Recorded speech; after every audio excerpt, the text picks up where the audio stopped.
Bismillahirrahmanirrahim. Alhamdulillah rabbil alamin. Wassalatu wassalamu ala asyrafil anbiya'i wal mursalin. Sayyidina Muhammad wa ala alihi wa sahbihi ajma'in. Nawaitu ta'alluma wa ta'lim wa tazakkur wa tazkir wa naf'an intifa' wal istifada wal hasa ala tamassuki bi kitabillahi wa sunnati rasulih sallallahu alaihi wasallam. Wa du'a ilal huda wa dalalata ala al-khair ibtigha'a wajhihi wa mawtatihi wa thawabihi wa jannatihi subhanahu wa ta'ala. Thumma amma ba'du. Assalamualaikum warahmatullahi wabarakatuh. InsyaAllah hari ini kita akan sambung pembacaan kitab kita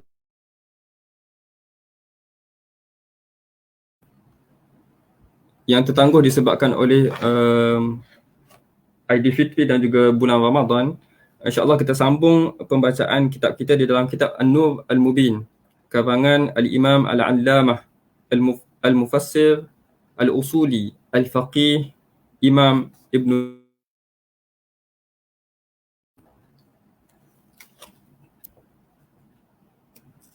Jadi untuk perbahasan yang lepas, kita sudah masuk kepada perbahasan dalil yang pertama berkaitan dengan bukti-bukti dan juga dalil-dalil kewujudan Allah Subhanahu Wa Taala.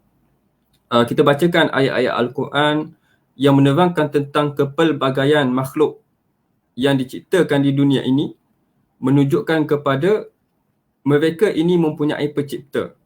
Mereka mempunyai pencipta. Dan juga setiap sesuatu itu menunjukkan bahawa penciptanya itu adalah bersifat dengan sifat Al-Hakim, bersifat dengan sifat yang bijaksana.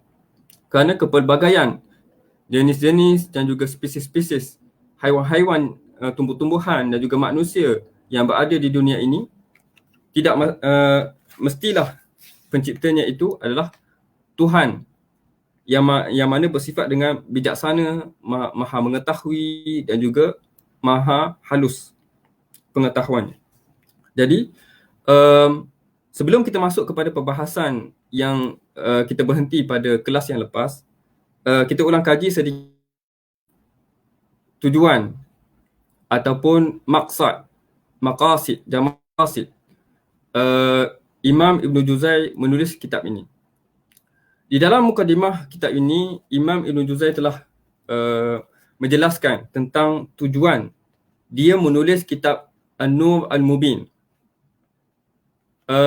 Yang pertama adalah di dalam kitab ini dia akan menyenaraikan dalil-dalil yang mana daripada dalil tersebut setiap sesiapa yang membaca kitab ini dia akan terlepas daripada belenggu taklid. Maksudnya adalah dia tidak mengikut orang semata-mata, tetapi dia mempunyai dalil terhadap pegangan dan juga akidah yang dianuti olehnya. Jadi dalam kitab ini Syekh datangkan dalil-dalil. Apabila faham dalil ini, kuasai dan juga hafal dalil-dalil ini, maka seseorang itu tidak bertaklid di dalam ilmu agama ataupun ilmu akidah. Kerana taklid di dalam ilmu akidah ini, iman seseorang muqallid itu diperselisihkan oleh para ulama. Ada pandangan yang mengatakan bahawa imam muqallid ini tidak sah dan ada yang mengatakan sah. Jadi untuk mengeluarkan kita daripada perselisihan ulama tersebut, maka kita mendatangkan dalil. Kita membaca dalil, kita memahami dalil. Macam mana kita nak beristidlal daripada ayat-ayat Al-Quran dan juga apa sahaja yang di sekeliling kita untuk menguatkan pegangan dan juga akidah kita. Seperti mana kata Al-Imam Ibrahim Al-Bajuri dalam ujuzahnya, iaitu Al-Jawharatut Tauhid fi ilmi tauhid, idh kullu man qallada fi tauhidi imanuhu lam yakhlu min tawjidi. Maksudnya adalah setiap idh kullu man qallada fi tauhidi, setiap sesiapa yang bertaklid di dalam ilmu akidah, di dalam ilmu tauhid, imanuhu lam yakhlu min tawjidi, imannya ini tidak terlepas daripada sesuatu keraguan, sama ada sah ataupun tidak sah. Maka untuk lepaskan kita daripada sah ataupun tidak sah tersebut, kita membelajar ilmu tauhid berserta dengan dalil-dalil bagi menguatkan akidah dan juga pegangan kita. Yang kedua, tujuan Syekh menulis kitab ini adalah ataupun cara metodologi Syekh menulis kitab ini menyenaraikan ayat-ayat Al-Quran. Dalil-dalil tersebut adalah datangnya daripada Al-Quran. Al-Quran izu huwa hujjatullahil kubra, iaitu hujah Allah Subhanahu Wa Taala yang paling besar.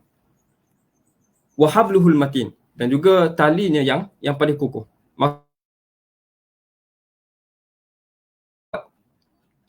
Iaitu datang daripada Al-Quran, di bawah hujah-hujah yang di luar Al-Quran. Kerana hujah Al-Quran itu adalah hujah yang paling besar.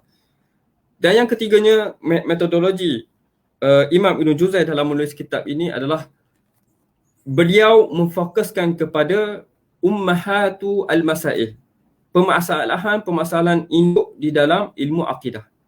Dan perkara-perkara yang berkaitan dengan khilafiyat, berkaitan dengan yang diperselisihkan oleh ulama', perbahasan itu tidak dimasukkan dalam kitab ini kerana ia ditujukan kepada golongan-golongan awam yang tidak mempunyai masa untuk masuk lebih detail dan juga lebih dalam kepada perbahasan ilmu kalam dan juga perbahasan falsafah. Jadi orang awam ni lebih sesuai untuknya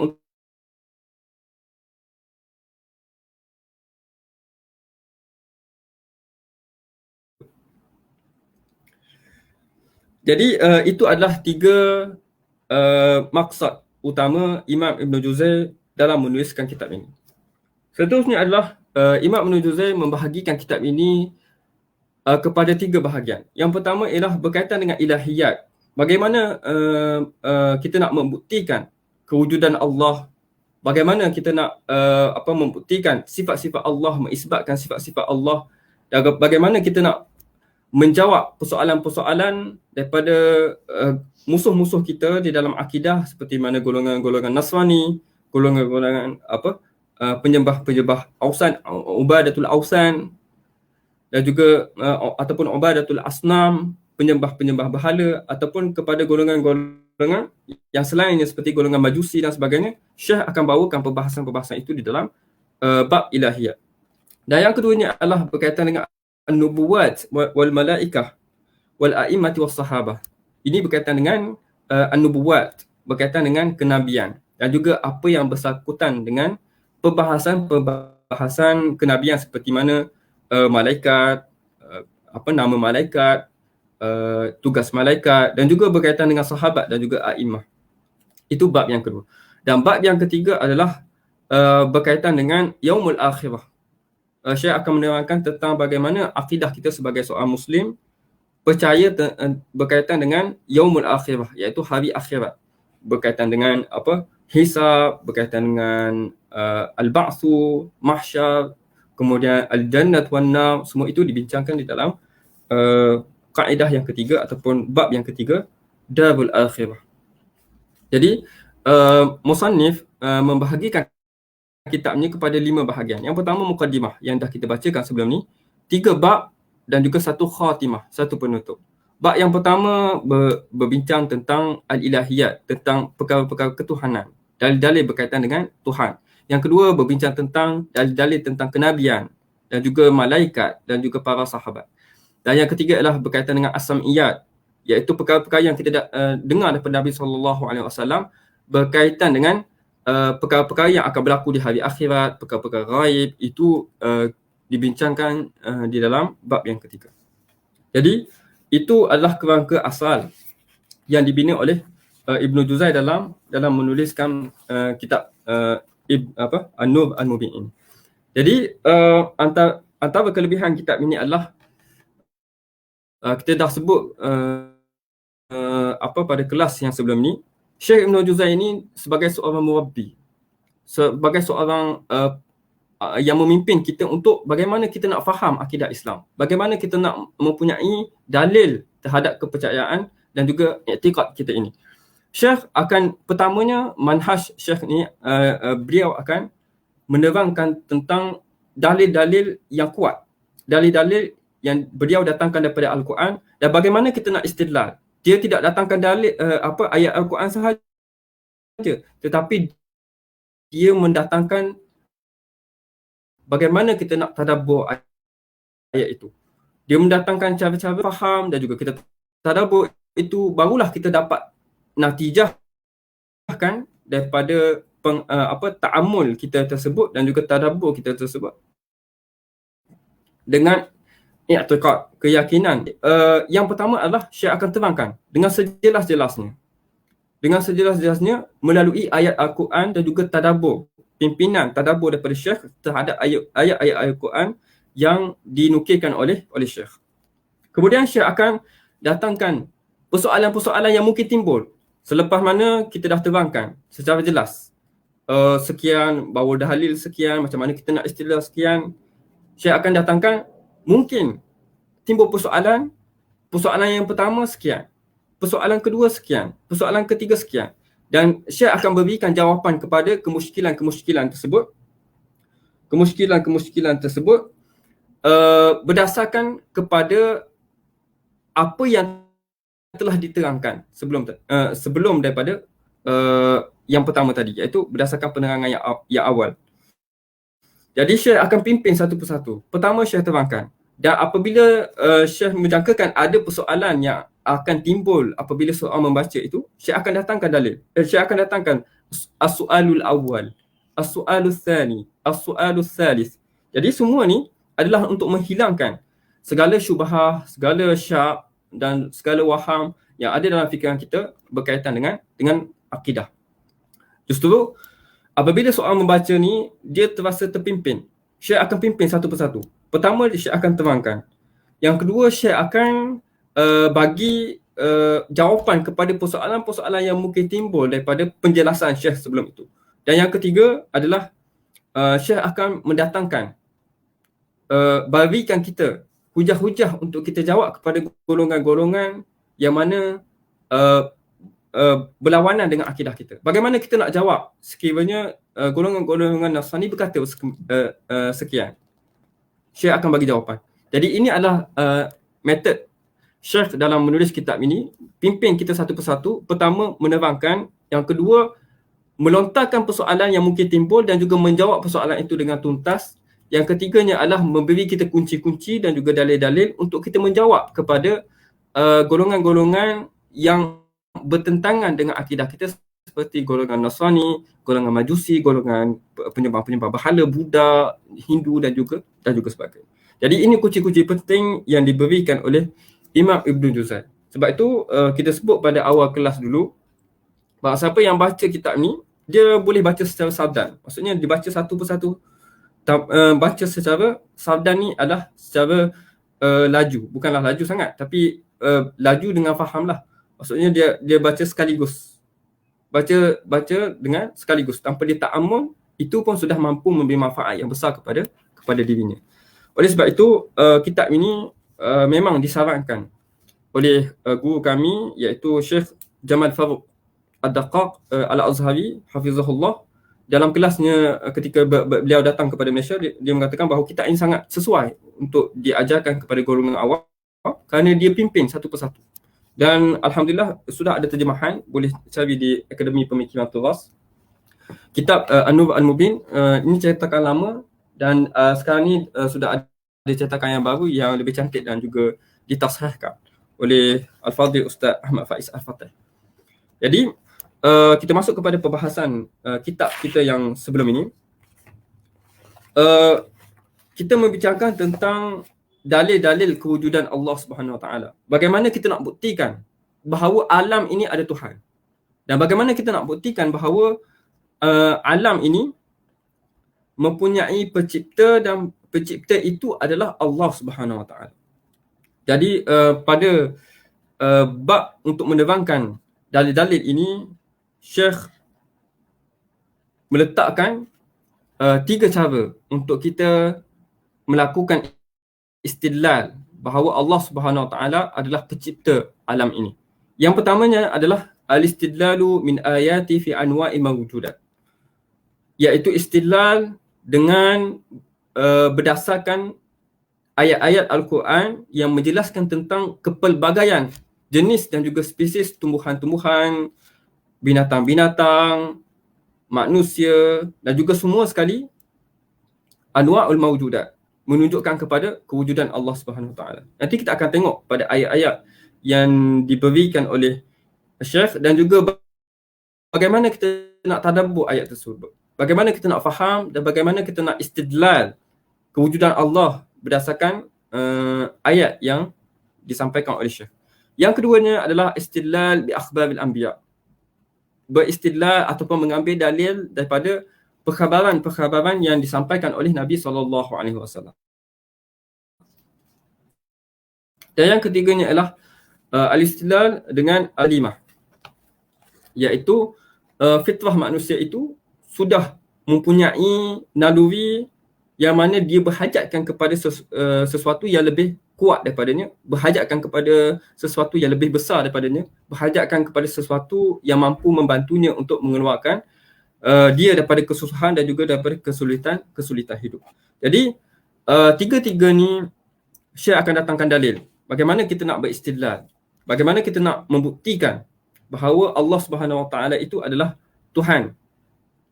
Tuhan kepada kita, dan kita nak meyakini bahawa Allah Subhanahu Wa Taala itu bersifat dengan sifat yang sempurna dan juga bersifat dengan sifat-sifat yang dan juga suci daripada sifat-sifat yang tercela. Jadi kata Syekh rahimahullah,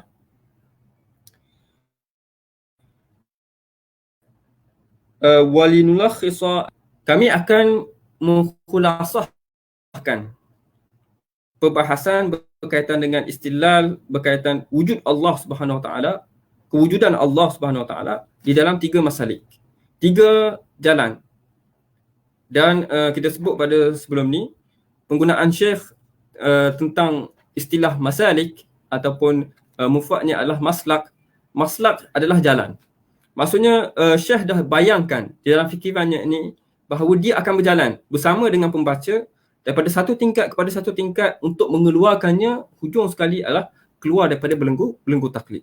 Jadi penggunaan Syekh istilah masalik itu pun sudah memberi satu isyarat bahawa Syekh ini nak mempimpin pembaca ataupun yang menelaah kitab An-Nur Mubin ini supaya akhirnya memang akan sampai.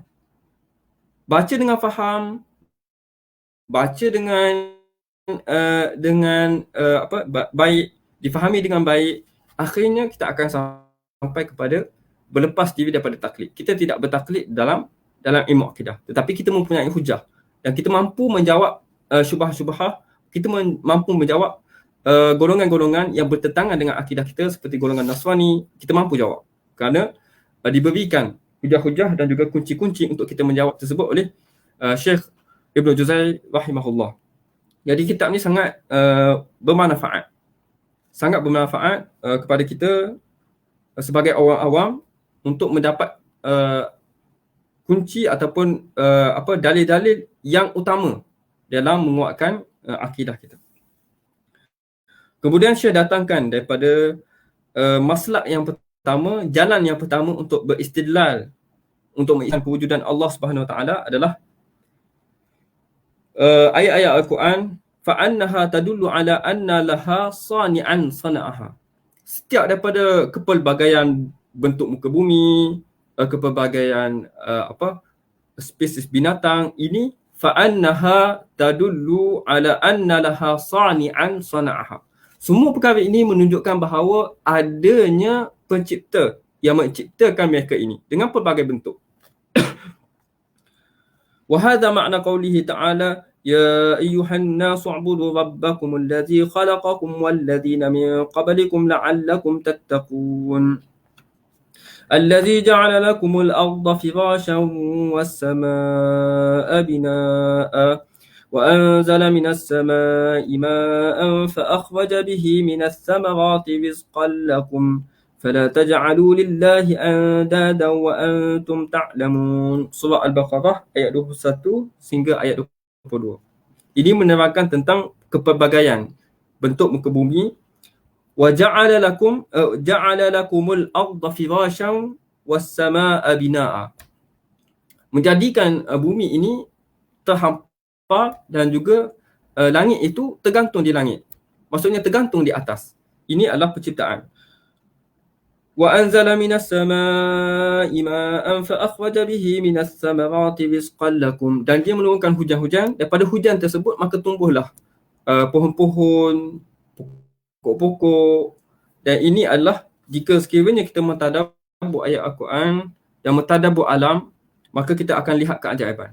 Bagaimana daripada biji benih, satu biji benih tersebut yang kecil, dan akhirnya dalam 10, 20 dan juga 30 tahun menjadi satu pokok yang sangat besar. Ini adalah keajaiban daripada Allah Subhanahu Wa Taala. Barang siapa yang mentadabbur alam, mentadabbur ayat Al-Quran dan juga merelatekannya ataupun menghubungkannya dengan alam, maka dia akan melihat tanda-tanda kebesaran Allah Subhanahu Wa Taala. Tetapi kalau kita tidak melihat dengan kacamata keimanan, maka itu adalah satu perkara yang biasa. Kita letak biji benih dalam tanah, dia akan tumbuh. Jika kita tidak lihat perkara itu dengan kacamata keimanan, maka itu tidak akan merasakan dalam diri kita ini kebesaran dan juga hikmah penciptaan Allah Subhanahu Wa Taala terhadap makhluk ini.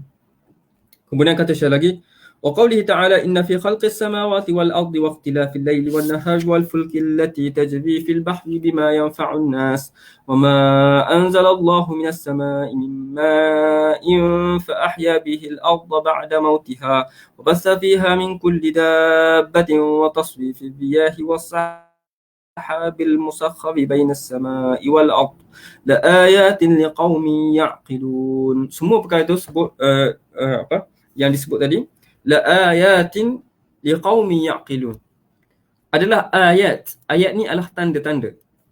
Ayat adalah tanda-tanda liqaumin yaqilun, bagi orang-orang yang berakal, orang yang menggunakan akalnya. Dia melihat kepada satu kejadian alam, dia menggunakan akal, maka dia akan sampai kepada melihat kebesaran dan juga ketinggian ataupun kehebatan Allah Subhanahu Wa Taala.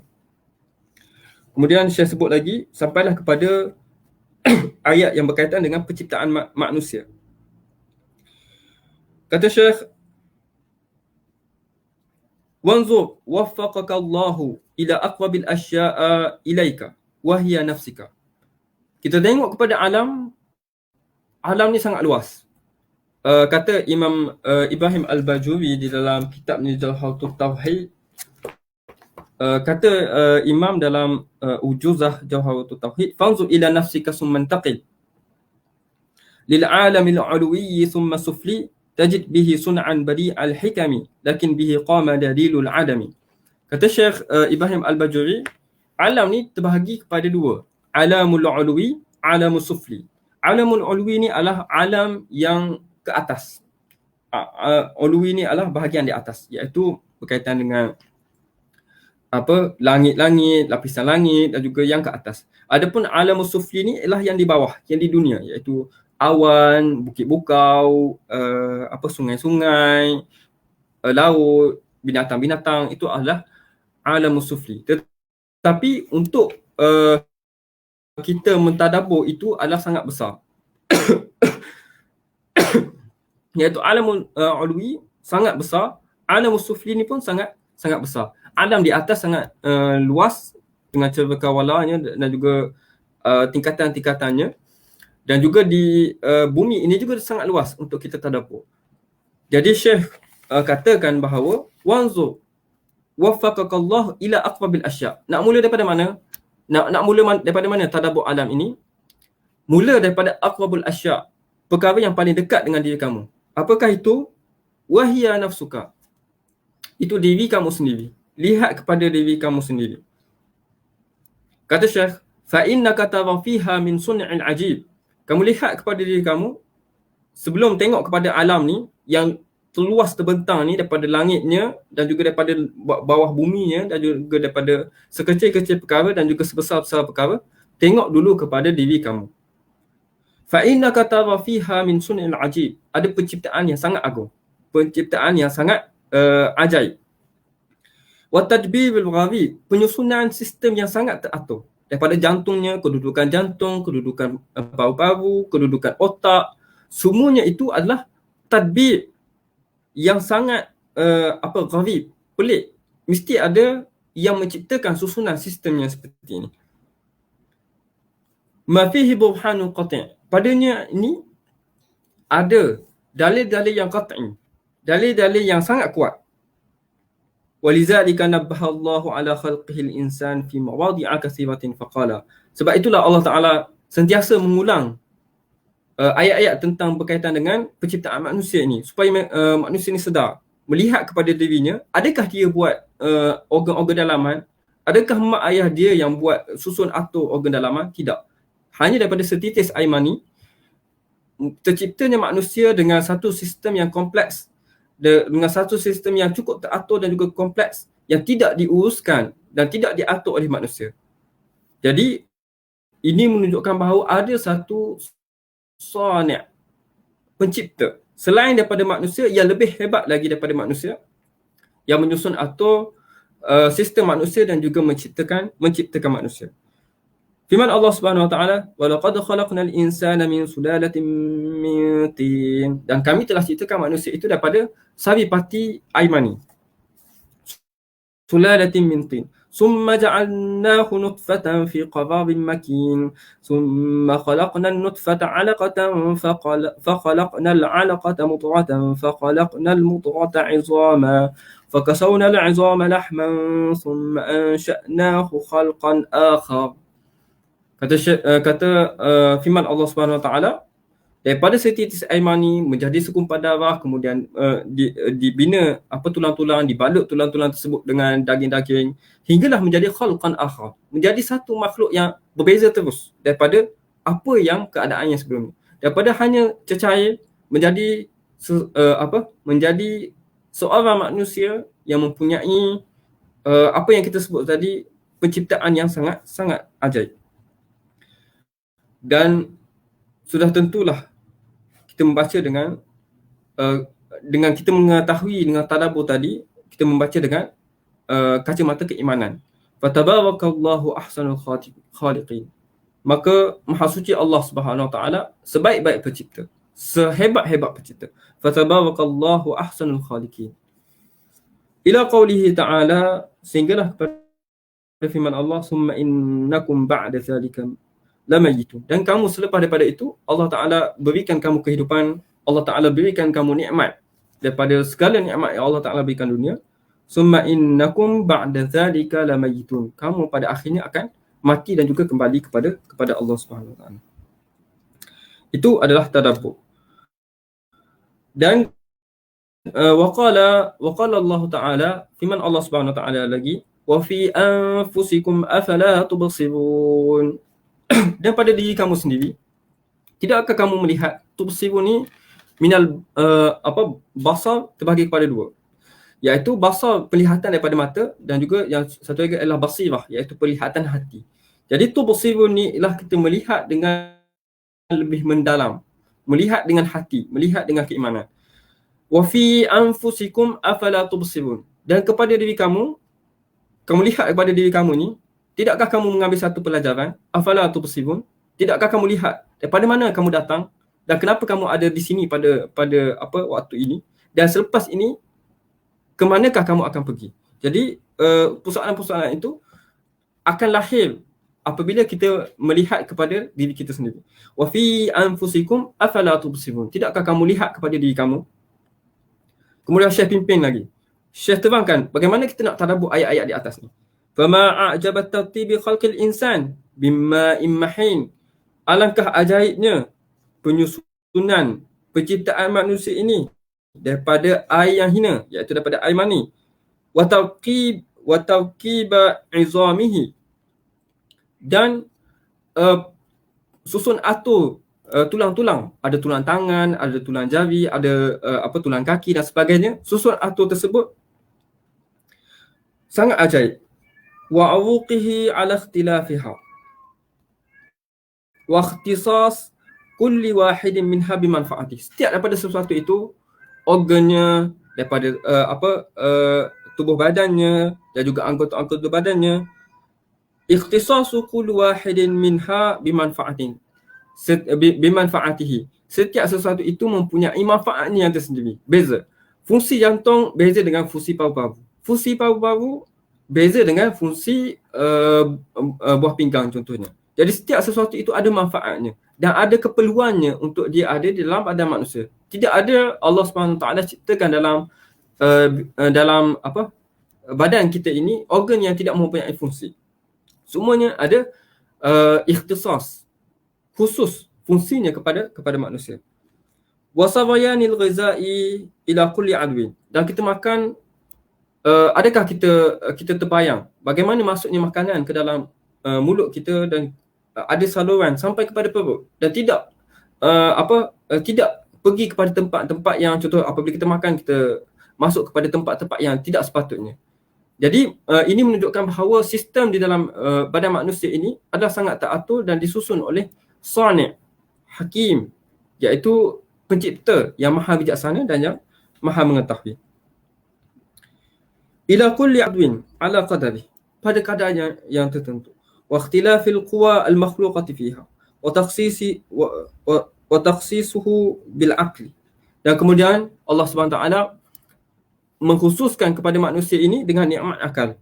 Allazi yumayyizu bihi 'anil bahaim, yang mana daripada kelebihan akal yang Allah Taala berikan kepada manusia ini membezakan dirinya dengan bahaim adalah binatang-binatang. Wa kaifa yubsiru bil 'ainain wa yasma'u bil uzunain wa yatakallamu bil lisan. Bagaimana setiap daripada organ itu berfungsi. Kita melihat dengan mata, kita mendengar dengan telinga dan juga kita bercakap dengan lidah, menggunakan lidah. Wa yabtushu bil yadain, dan kita memukul ataupun melakukan pekerjaan dengan tangan. Ila ghairi zalika mimma fihi minal ajaib. Semua itu menunjukkan keajaiban bahawa penciptaan manusia ini adalah sesuatu yang ajaib jika kita perhatikan dengan pemerhatian yang dalam. Tapi apabila kita tidak perhatikan, kita mengabaikan ataupun tidak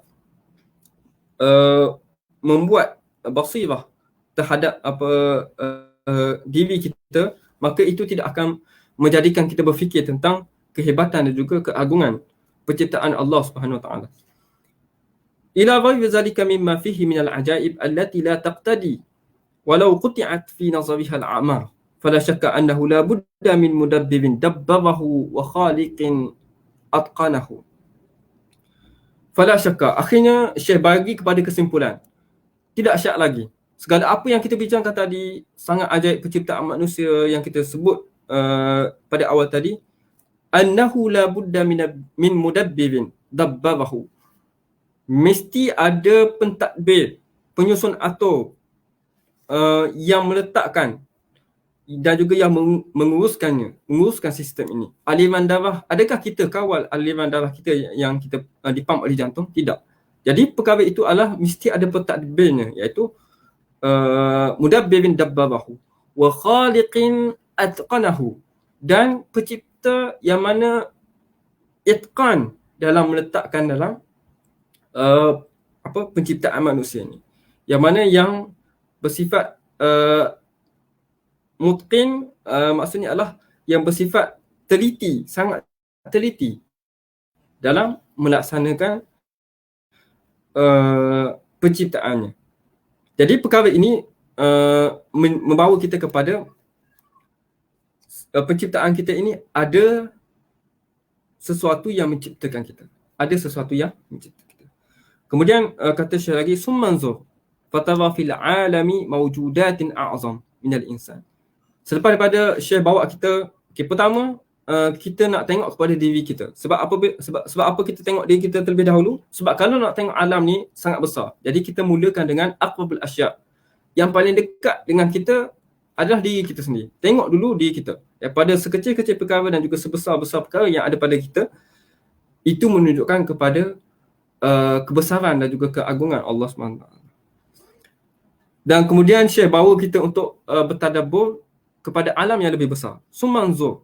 Kemudian kamu lihatlah. Fatara fil alami mawjudatin a'zam minal insan. Kamu lihat ada makhluk-makhluk ataupun ciptaan-ciptaan yang lain yang lebih besar daripada manusia. Kalau manusia dengan sekecil itu dah kompleks dah dia punya sistemnya, maka ada lagi ciptaan-ciptaan yang lebih besar dan juga lebih kompleks daripada manusia. Sama seperti mana awan ataupun di langit-langit, wal ard, wa ghayrihima, dan juga khilqati wa ajaibil hikmah. Setiap daripada perkara itu, daripada langit dan bumi, daripada sebesar-besar perkara itu, mempunyai azamatil khilqati, penciptaan yang agung, wa ajaibil hikmati, hikmah yang sangat ajaib, ma la tuhitu bihil awham, yang tidak boleh disampaikan oleh pengetahuan kita. Waqad nabbaha Allah Ta'ala ala hadzal ma'na fi qawlihi. Allah Subhanahu Wa Ta'ala dah tegaskan perkara-perkara yang kita sebutkan tadi dalam firman-Nya, antum ashaddu khalqan amis sama, adakah kamu lebih susah penciptaannya, lebih kompleks penciptaannya daripada langit yang lebih luas. Maksud langit kat sini adalah yang di atas kita, maksudnya cakrawala, daripada galaksinya. Adakah kita lebih susah berbanding daripada langit-langit? Anda ingat daripada ayat ini, antum ashaddu khalqan amis sama banaha. Kata Imam ataupun Syekh Jamal Faruq dalam satu kelasnya, bahawa terdapat persoalan lah dalam ayat ini. Adakah Allah Subhanahu Wa Taala berasa susah untuk melakukan mencipta langit lebih daripada manusia? Syekh Jamal kata ini bukan sama. Adapun yang menggambarkan, mentaswirkan apa kepayahan ataupun kerumitan itu adalah manusia. Ayat ini adalah ditujukan kepada manusia. Kamu rasa susah, bagaimana dengan perkara yang lebih besar daripada tu? Mesti lagi susah bagi kamu. Jadi ayat ini adalah untuk mewujudkan kepada kita. Adapun bagi Allah Subhanahu Wa Taala, perkaranya adalah sama ada nak cipta langit ataupun nak cipta bumi ataupun nak cipta semut ataupun yang lebih kecil daripada itu. Idza arada syai'an ay yaqula lahu kun fayakun. Allah Taala kata kun, maka berjadilah. Tapi untuk ayat ini, antum asyaddu khalqan amis sama, itu adalah untuk kita tadabbur. Ditujukan kepada kita. Kita apabila buat satu perkara yang kecil, mudah. Apabila buat kepada lebih besar, menjadi lebih susah. Dan lagi besar lagi, menjadi lebih susah. Jadi ayat ni adalah ditujukan kepada kita untuk kita mentadabbur. Antum asyaddu khalqan amis sama banaha. Rafa'a samkaha fasawwaha wa aqtasha laylaha wa akhraja duhaha wal arda ba'da dhalika dahaha akhraja minha ma'aha wa mar'aha wal jibala arsaha. Surah An-Nazi'at ayat 27 sampailah 33. Wa fi qawlihi ta'ala, dan firman Allah Subhanahu Wa Ta'ala lagi, khalqus samawati wal ard akbaru min khalqin nasi walakin aksaran nasi la ya'lamun. Surah Ghafir, Al-Ghafir ayat 57. Dan Syekh memberi pimpinan ataupun tuntunan kita nak faham hadis itu, nak faham ayat Quran tadi. Summanzur ila kulli syai'in saghirin aw kabirin. Lihatlah kepada satu perkara, sama ada perkara tu berseling kita. Jamadin aw hayyin, sama ada benda-benda tu tak hidup, pepejal, ataupun sesuatu yang hidup, hayyin. Yuzhabu laka fihi lataiful hikmati wat tadbir. Setiap apa yang kamu lihat itu, kamu akan dapati bahawa ada hikmah yang halus. Lataiful hikmah wat tadbir. Lataifut tadbir, penyusunan dan juga tadbir yang sangat halus, yang sangat ajaib. Fa kullu syai'in tarahu aw tasma'u bihi, setiap sesuatu perkara yang kamu dengar, yang kamu lihat, yang kamu perhati, dalilun qati'un mustaqillun bidalalati ala wujudi khaliqih. Setiap sesuatu yang kamu lihat itu adalah dalil yang qat'i, yang yakin, menunjukkan kepada wujudnya pencipta kepada benda tersebut. Bidalalati ala wujudi khaliqih, yang menunjukkan, yang membawa kita kepada kepercayaan bahawa perkara tersebut ada penciptanya. Fama a'zama burhanallah, maka alangkah besarnya hujah-hujah Allah Subhanahu Wa Taala. Jadi untuk kita nak sampai kepada keyakinan Allah Subhanahu Wa Taala tu wujud ataupun ada pencipta kepada alam ini, itu sangat mudah.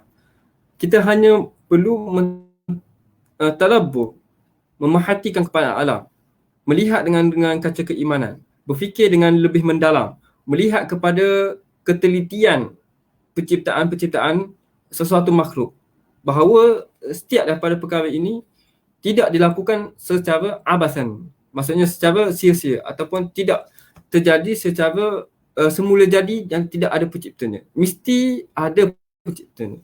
Orang yang berakal, apabila dia melihat kepada perkara ini, dia akan sampai kepada satu tahap untuk mempercayai bahawa ciptaan ini ada penciptanya dan bukan terjadi sendiri seperti mana yang diimani oleh golongan-golongan sekularis barat yang percaya kepada teori-teori Darwin, teori alam semula jadi, yang mengatakan bahawa alam ini datang daripada come from nothing, datang daripada tiada kepada ada, tiba-tiba ada, disebabkan oleh pelbagai teori lah, ada berlaku Big Bang dan juga sebagainya.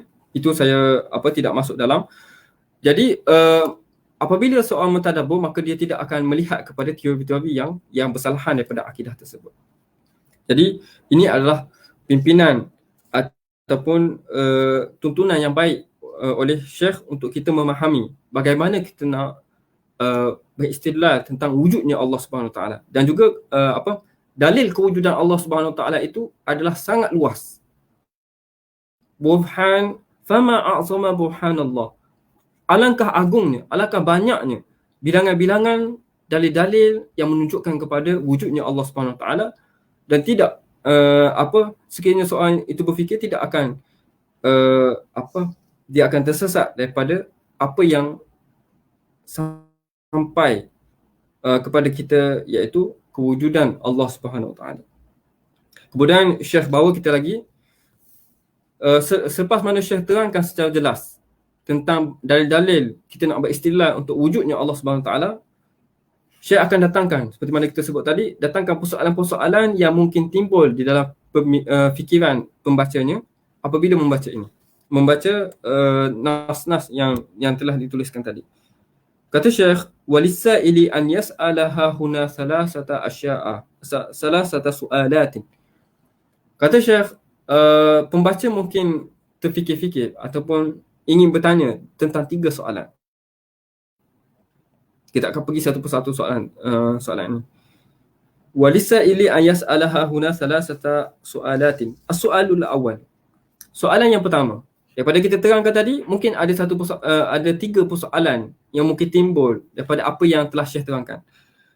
In qila mad dalil ala anna hadhihi al-mawjudat muhdatsatun ba'da an kanat ma'lumah.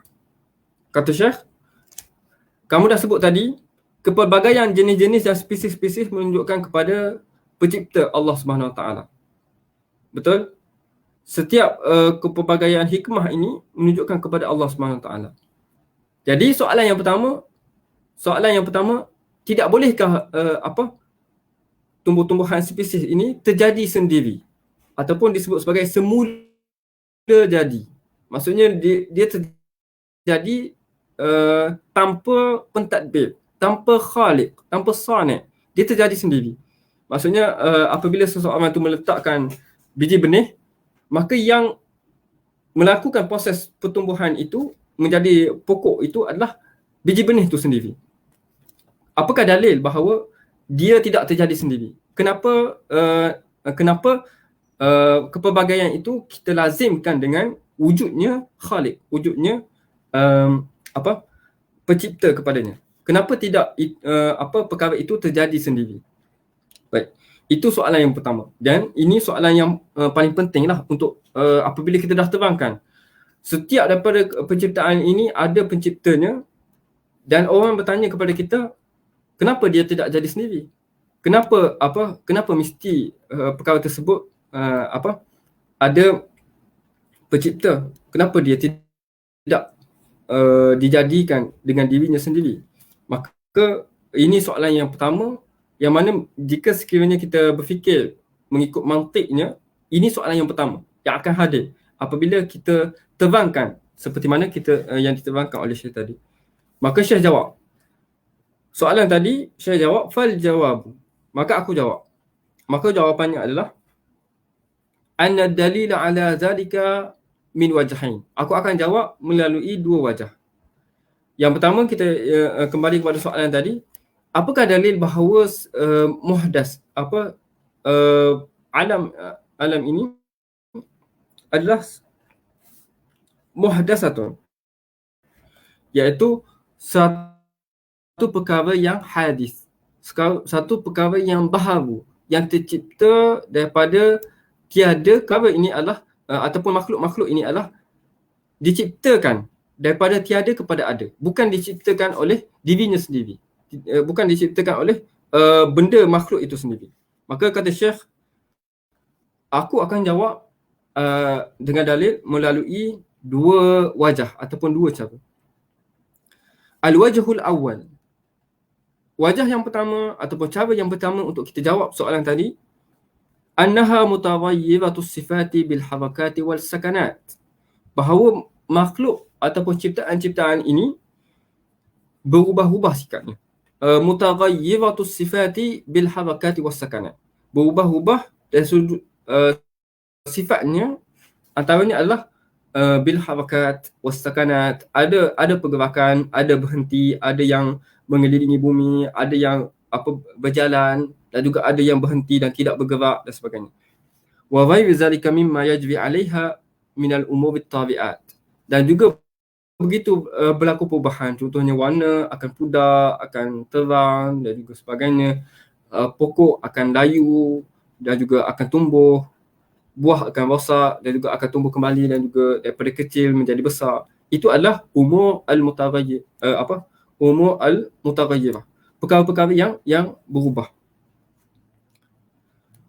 Wa zalika yanfi anha ittisafu bil qidami, dan setiap perubahan yang berlaku itu menunjukkan bahawa dia ni tidak bersifat dengan sifat qidam, tidak bersifat dengan sifat qidam, iaitu yang berubah-ubah ni sifatnya adalah sifat hadis, yang baharu, iaitu ada sebelum mana sebelum mana ia tiada sebelum itu.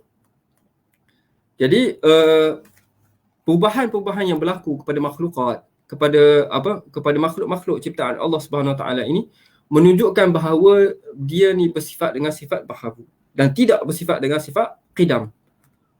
Wa yaqdi 'alaiha bil hudusi ba'da al-'adam, dan dihukumkan kepadanya ataupun ditetapkan baginya bahawa dia adalah hudus, terjadi ba'dal adam, sebelum daripadanya dia tiada. Maksudnya dia ada sebelumnya tiada. Wa bihadza istadalla Ibrahimul Khalil sallallahu ala Muhammad wa alaihi salatu wassalam fima zakarahu Allah ta'ala inda qawlihi ta'ala فلما جن عليه الليل رأى كوكبا قال هذا ربي فلما أفل قال لا أحب الآفلين فلما رأى القمر بازغا قال هذا ربي فلما أفل قال لئن لم يهدني ربي لأكونن من القوم الضالين فلما رأى الشمس بازغة قال هذا ربي هذا أكبر فلما أفلت قال يا قوم إني بريء مما تشركون إني وجهت وجهي للذي فطر السماوات والأرض حنيفا وما أنا من المشركين. Surah Al-An'am ayat 76 sehingga 79, yang menceritakan tentang kisah Nabi Ibrahim alaihi salam. Nabi Ibrahim alaihi salam dalam keadaannya mencari siapakah Tuhannya. Dia kisah ini dalam surah Al-An'am, di mana Nabi Ibrahim alaihi salam duduk di atas bukit dan dia melihat kepada bintang-bintang di langit pada waktu itu. Qala hadza rabbi, inilah Tuhanku. Falamma afala qala la uhibbul afilin, apabila tenggelam, Nabi Ibrahim berkata, sesungguhnya aku tidak suka ataupun aku tidak suka kepada sesuatu yang afilin, yang tenggelam. Kemudian dia tengok kepada bulan pada malam, qala hadza rabbi. Kata Nabi Ibrahim, inilah Tuhanku. Tapi apabila dia tenggelam juga, dia hilang daripada pandangan, maka kata Nabi Ibrahim alaihissalam, la illam yahdini rabbi la akunanna minadh dhalin. Sekiranya Allah Taala tak beri hidayah kepada aku, sudah semestinya aku daripada golongan yang sesat. Dan kemudian dia melihat kepada matahari, qala hadza rabbi hadza akbar. Kata, inilah Tuhanku, ini lebih besar. Falamma afalat, kata Nabi Ibrahim alaihissalam, inni bari'um mimma tusyrikun. Sungguhnya aku berlepas diri daripada apa yang kamu mensyirikkan Allah Subhanahu Wa Taala dengannya. Jadi daripada ayat ni, saya nak terangkan tentang bagaimana sesuatu yang berubah-ubah. Kadang ada bintang-bintang, apabila waktu malam dia ternampak, tapi apabila siang tidak nampak. Dan juga begitu juga bulan, apabila waktu malam dia cerah, tetapi akhirnya apabila tiba siang, dia tidak nampak. Begitu juga dengan matahari, apabila dia waktu siang, dia memberi cahaya dan memberi dia nampak besar di kaki langit, dan apabila dia terbenam, kegelapan berlaku kegelapan. Jadi perkara-perkara ini adalah perkara-perkara yang berubah, dan satu perkara yang berubah itu tidak bersifat dengan sifat qidam, tidak bersifat dengan sedia kala, dan dia ni bersifat dengan sifat hadis, iaitu berubah-ubah, tabi'un alaihi mutaghayyirat, iaitu berlaku padanya perubahan. Ada kadang timbul, ada kadang nampak, tak nampak, kemudian cerah, kemudian tak cerah, sebagainya. Jadi ini adalah tanda-tanda hudus. Dan ini adalah satu dalil yang kuat untuk kita mengisbatkan bahawa alam ini bersifat dengan sifat hadis. Jika kita melihat kepada dalil-dalil golongan-golongan mutakallimin dalam beristidlal tentang dalilul hudus ni, dia akan mengatakan bahawa al-alamu mutaghayyir. Alam itu berubah-ubah. Yang pertama, al-alam mutaghayyir, dan setiap yang berubah itu adalah bersifat dengan hadis. Dan kemudian hadis itu memerlukan kepada muhdis. Dan hadis itu mestilah ada sesuatu yang menjadikannya. Sesuatu yang menjadikannya daripada tiada kepada ada, daripada terang kepada tak terang, daripada terbit kepada terbenam. Lepas tu wa kullu hadisin yuhtaju ila muhdis. Setiap daripada hadis itu perlukan kepada orang yang melakukan perubahan ke atasnya. Jadi muhdis itu adalah ataupun yang melakukan perubahan itu adalah Allah Subhanahu Wa Taala. Jadi ini adalah dalil al-hudus. Jadi kita sebut tadi tentang kisah Nabi Ibrahim alaihissalam, bintang-bintang, bulan dan juga matahari, dan dia melihat kepada perubahan yang berlaku, sudah tetap dalam hatinya bahawa perkara yang berubah ini tidak bersifat dengan sifat qidam. Dan juga sesuatu yang tidak bersifat qidam, maka dia bersifat hadis. Hadis ini tidak sesuatu yang kekal dan tidak tabi'un alaihi mutaghayyirat, dia berubah-ubah, maka dia bukan Tuhan. Apa yang disebutkan tadi adalah bukan Tuhan. Adapun Tuhan adalah yang bersifat dengan qadim. Iaitu sifat yang mana sedia kala Allah Subhanahu Wa Taala yang tidak berlaku perubahan ke atas Allah Subhanahu Wa Taala. Kemudian kata Syekh dalam menerangkan ayat ini, فَأَنَّهُ لَمَّا رَأَى الْكَوْنَ وَتَغَيَّرَتْ عَنْ حَالِهَا عَلِمَ أَنَّهَا مُحْدَثَةٌ. Kata Syekh, apabila Nabi Ibrahim alaihissalam lihat kepada bintang-bintang, bulan dan juga matahari tenggelam dan juga berubah bentuknya, dia mengetahui bahawa semua perkara tersebut adalah muhdas, iaitu dicipta. wastadalla biha ala muhdithiha, dan dia beristilal daripada muhdas tadi, bahawa ada orang yang melakukan perubahan terhadap bulan, bintang dan juga matahari. Kemudian kata Syekh lagi, wajaba lahu haza fi sibahu qabla al-bulughi wa taqlif. Wa qila bal qala dhalika taqriran liqaumihi wa raddan alaihim. Baik.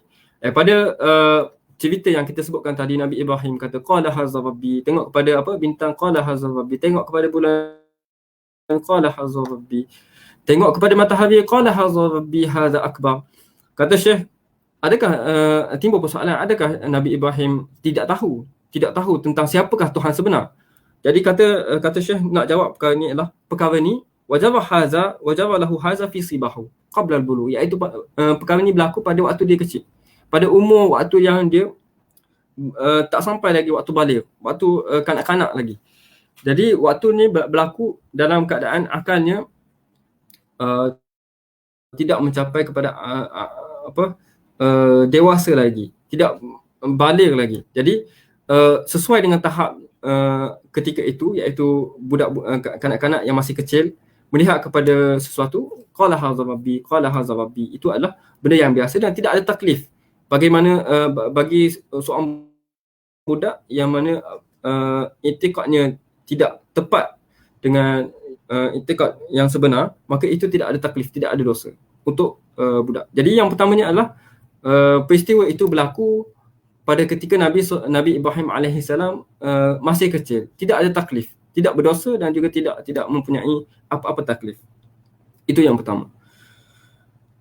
Dan jawapan kedua, kenapa Nabi Ibrahim kata qala hadza rabbi, sedangkan Nabi Ibrahim adalah seorang nabi?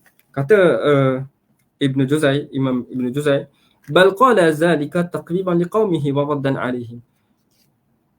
Jawapannya adalah Nabi Ibrahim alaihi salam sudah tahu bahawa Allah Subhanahu Wa Taala adalah Tuhan sekalian alam. Tetapi dia bertanyakan dengan cara demikian, qala hadza rabbi. Kemudian qala hadza rabbi, semua sekali itu adalah untuk menjawab kepada kaumnya yang menyembah selain daripada Allah, menyembah berhala, menyembah kepada makhluk-makhluk. Ini adalah untuk menjawab golongan-golongan kaumnya bahawa kamu tak berfikirkah? Tengok kepada bulan, tengok kepada bintang, dia berubah-ubah, dia timbul dan juga dia terbit dan juga dia tenggelam. Begitu juga dengan bulan dan juga begitu juga dengan matahari. Tidakkah kamu fikir? Dan dia mengajarkan cara untuk kita berfikir, mengajarkan kepada kaumnya untuk berfikir, berfikir tentang perkara tersebut. Maka itu bukanlah bermakna bahawa Nabi Ibrahim AS tidak tahu siapa Tuhannya, sebab dia berkata qala hadza rabbi, tapi itu adalah untuk dia menyindir ataupun dia memberi tunjuk ajar kepada kaumnya untuk berfikir bagaimana nak berfikir dengan cara yang betul.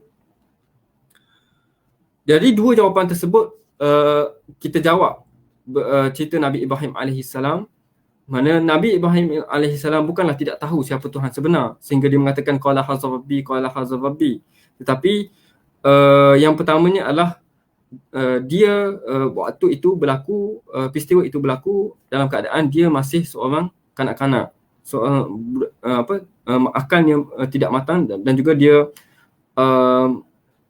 masih belum mencapai baligh, kematangan akal, maka perkara itu tidak ada taklif baginya, tidak ada dosa baginya. Dan yang kedua ni adalah untuk menyindir dan juga menjawab kepada kaumnya yang menyembah selain daripada Allah Subhanahu Taala, seperti menyembah berhala, menyembah matahari dan juga menyembah selain daripada Allah Subhanahu Taala, supaya mereka ini berfikir tentang perkara-perkara yang kita sebutkan tadi, bahawa setiap sesuatu yang berubah itu tidak bersifat dengan sifat qidam dan dia bersifat dengan sifat hadis yang melakukan perubahan-perubahan tersebut ke atas diri ataupun ke atas kejadian tersebut. Jadi ini adalah soalan yang pertama ataupun wajah yang pertama untuk kita menjawab soalan yang awal tadi. InsyaAllah kita akan sambung wajah yang kedua ataupun cara jawapan yang kedua untuk soalan yang kita timbulkan tadi. Cukup setakat tu untuk pada hari ini. InsyaAllah kita akan sambung pada minggu hadapan.